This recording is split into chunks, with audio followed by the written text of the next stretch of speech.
Cosma, Shilpa, and Faizan. We certainly have a lot to learn from all the product leaders who were just sharing their experience. Can I just say thank you to the audience as well for being a wonderful audience today. Thank you for your cooperation. And let's do a huge round of applause for everyone sitting in the audience. You've been great.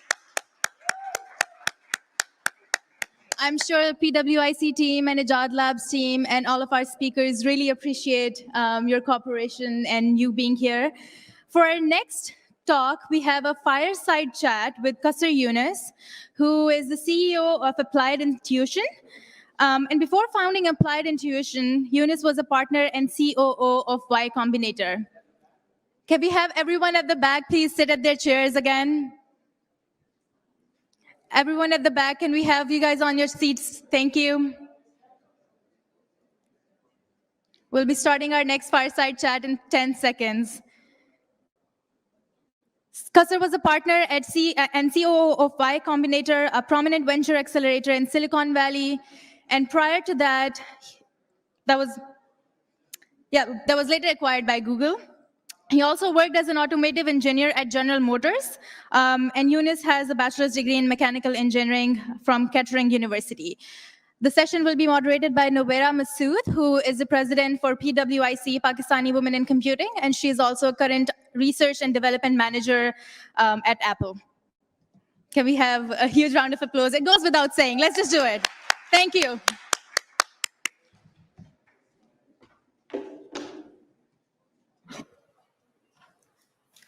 Awesome. Thank you, Rabia. Welcome, Qasar. Thanks. All right. So like Rabia mentioned, Qasar's long list of achievements include selling a startup to Google, which is now known as Google for Business. He was COO of Y Combinator, and right now he is a co-founder and CEO of Applied Intuition. So Qasar, in your own words, can you tell us a little bit about your journey and how you got started into the investment system in Silicon Valley? Yeah, I mean, I think that's correct. I've actually been in this room many, many times because this is where YC hosts Demo Day on this stage. So I've been on this stage many, many, many times just because YC used to not be remote. But my super quick path is at some point in my early career, I recognized software is the future. And I made a very pragmatic move to Silicon Valley about 15 years ago after a graduate degree at Harvard. And it's been a good decision. I mean, generally speaking, software in this area of the world has done very, very well. Happy to talk about any of it. Awesome. So what do you wish what advice do you think someone would have told you when you first moved to Silicon Valley? Is there something unique about this space, this location? Is there advice needed for people who are just moving to this area? Yeah, I mean, if you're starting, when we moved, me and my co-founders moved out here in 2009, 2010, we applied to YC. And at the time, there was a lot of advice and even today, people say, well, don't do YC because many, many reasons. It's too many companies or they take too much equity. And we thankfully ignored it. And we did apply to YC. The key thing that YC gave us at that time and still gives today is a network. This ecosystem, specifically in the Bay Area, is very, very small.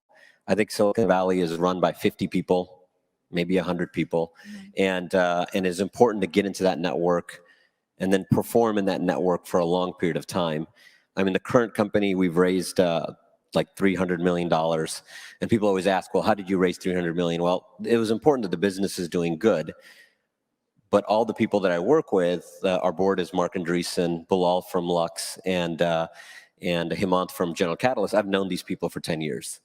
So the network matters. It is important. And then just as important as the network is you have to perform.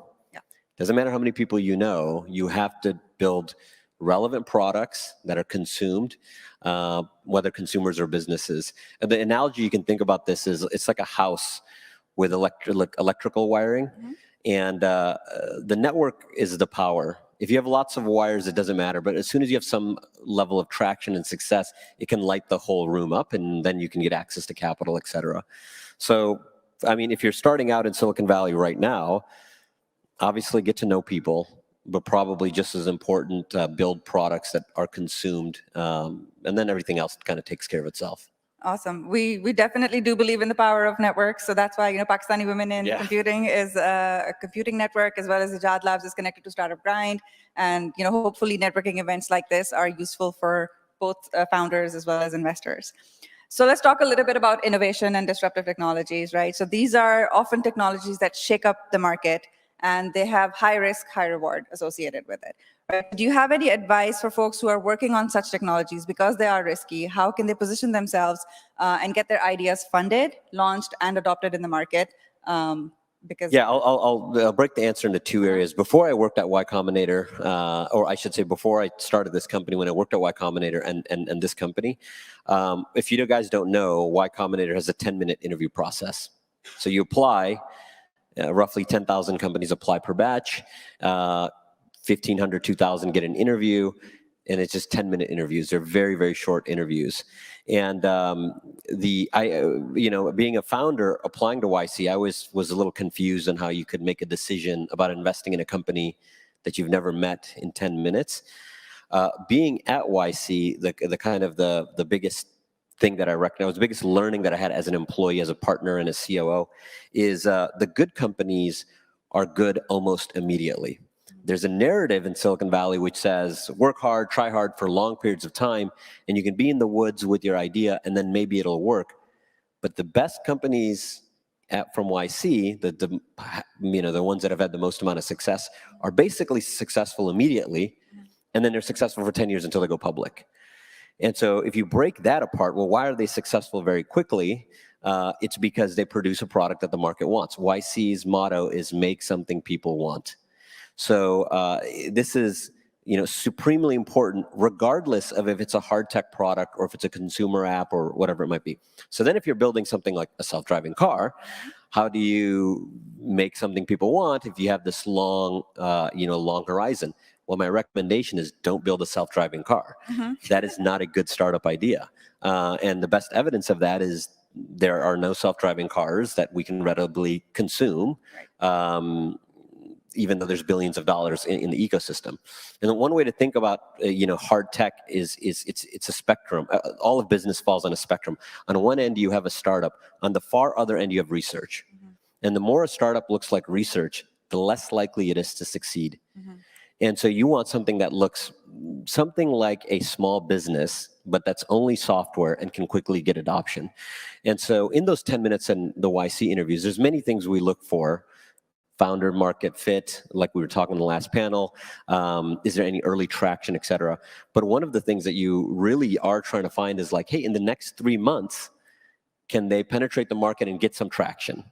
And if the next 3 months are just going to be building, and they're going to be building for a year and 2 years, it's going to be much more difficult. Of course, companies succeed like that, but it's very difficult. Why is that? Again, unpacking it is because if you're building without a customer in the loop, you don't know if it's actually a good product. Everyone fools themselves into thinking the thing they're working on is useful. But the only people who can tell you if it's useful are the people who are using the product. So that was the YC learning. It was like fund and work on ideas that are immediately going to have need. And when founders would come with an idea and they would say, oh, this market theme is happening. And because this is going to happen, well, this startup is successful. It's like, well, who cares about 1 year from now or 4 years from now or 6 years from now? What is it going to be today? Post YC, in this company, to give some context, we were a few hundred people. We're based here in Mountain View, but we have 7 offices globally. And the biggest thing I've learned after that is the thing that YC doesn't really focus on is recruiting and how important it is to build a large team, et cetera. And you can see, whether it's disruptive technology or whether it's an app that's already exists in one market and is being copied in another market, the most important thing is the people who are consuming the product. On the recruiting side, they're consuming the company, right? They're buying stock in the company with their time. So just always understanding those market dynamics. So in short, you broke down that problem into short, achievable goals and then focus on those. Because eventually, if the goal is to get to a self-driving car, you kind of do want to move the market towards that, right? Yeah, agreed. I mean, this is my business, self-driving cars, so it's hard to give a very short answer. But the short version is, I don't think building a self-driving car is a good business. Okay. That's the short answer. Now, within the market, There's lots of sub-products you can build. You can build simulators, you can do data labeling. There's a lot of other things you can do that are actually very good businesses. But building a vertical self-driving car company is not a good business. And I'm just using that as an example because I know that space, but it's close to research. And there's a reason our company is called Applied. Like the closer you are onto actual applications, the better, more likely you'll be successful. So as your company has grown, what has surprised you the most about that growth? Have there been any surprises along the way? Yeah, I mean, that it's successful. That's a big surprise. Congratulations. Yeah, I mean, like, there's no expectation that you're going to get any revenue. There's no expectation that you'll survive, you'll make profits. All of this stuff is, is always unknown. So I'm happy we exist as a company 5 years into the business. I'm happy about that. Beyond that and beyond recruiting, I think the ecosystem has changed a lot just in the last 5-6 years in terms of funding. There's a lot more funding early stage, mid stage, and late stage than there's ever been. Valuations are higher than they've ever been. As a founder, that does impact you. So we don't need this capital because the business generates money, but we've still raised. And just last year, we raised $175 million. And we didn't use the money before. We'd raised $125 million before then. We didn't use it. But what's been surprising is capital can be a competitive advantage. And it can scare competitors. And it can also inspire your customers to know that you're going to be around for a long time.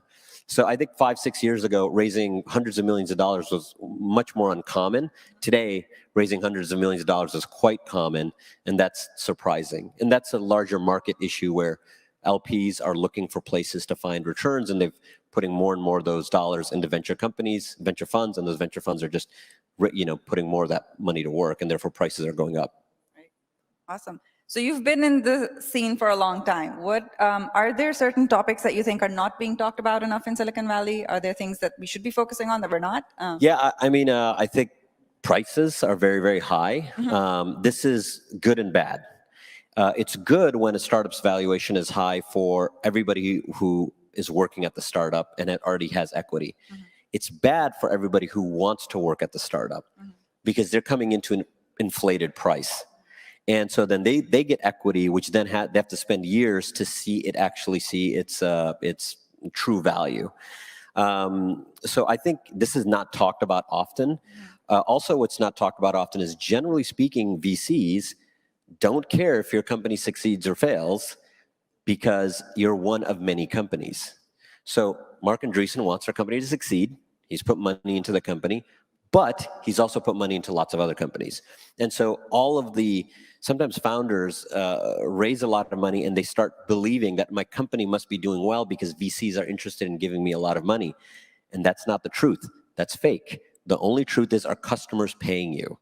And as the amount that they're paying you, is that more than how much it costs to pay for your employees in basic business? So there isn't a lot of discussion around the deformity that's happening within companies with really, really high prices. So there are companies right now that are pre-product, pre-revenue, and they raise at, let's say, a $200 million or $500 million valuation. So if you're an employee, if you came in before that $500 million jump, it's fantastic. Maybe you had $1 million in equity, now it's worth 30 or 40 million, and you're in a great position. But if you're not, now you're going to have to work to get that 500 up, and that's difficult. It's just generally not discussed. And the expectations are set differently as well in that. And I think I do think there will be a correction. There's already a correction in the late stage. Just within the last 6 months, there's been a 40% drop in valuations in the late stage. Early stage is still quite high. If you're a seed stage company, you can raise at a $20 million valuation. I think most people would agree that if you're 2 people and you just have an idea, it's not worth $20 million because it doesn't generate any money. Now, the reason that you are getting those average valuations to be that high is there's so much capital floating around. One thing I think that's people are also not talking about, especially founders, is if you're not raising your early stage today and you're not raising money, that's a big deal. There's a lot of money around. So if you're not raising money, you should really be thinking hard. There is a lot of money. Why am I not getting some of it? 5, 10 years ago, 15 years ago especially, you could actually be a pretty strong company and not raise capital. Today, I think it's very difficult because the market is much more efficient. So if it's a good founding team, it's a good product idea, it's all those things match, you will get funded. And if you're still not getting funded, you should really be looking inward, saying, well, do I need to change the founding team? Do I need to change the market? Do I need to change the product that serves this market, et cetera? Awesome. Thank you so much. I think we're at time, but thank you so much for sharing your insights, and thank you for being with us here today. Thank you, everyone. Yes, absolutely. Thank you.